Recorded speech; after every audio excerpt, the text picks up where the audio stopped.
Perwakilan Banjar Pakudui Kawan dan Banjar Pakudui Kangin diundang untuk bertemu dengan Bupati Gianyar Selasa 24 Agustus.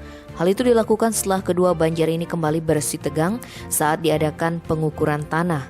Dari pantauan di lapangan, Bupati Gianyar menemui perwakilan Banjar Pakudui Kawan sekitar pukul 10.30 WITA.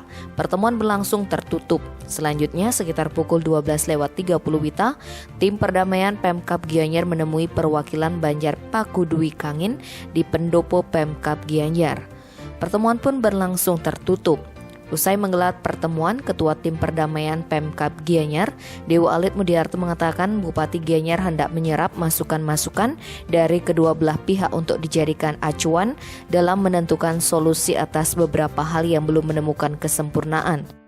Sementara itu, Wayan Gendo Suwardana selaku anggota tim menambahkan pertemuan Banjar Pakudui Kawan dan Banjar Pakudui Kangin dengan Bupati dan Wakil Bupati Gianyar merupakan inisiatif dari Bupati Gianyar setelah selama 8 bulan tim bekerja.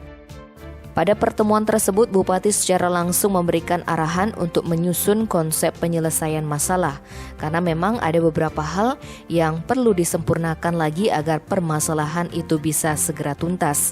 Kata Gendo, proses secara hukum sudah tuntas, termasuk proses eksekusi lahan sesuai dengan putusan pengadilan, bahwa lahan yang dipermasalahkan adalah milik Desa Adat Pakudui.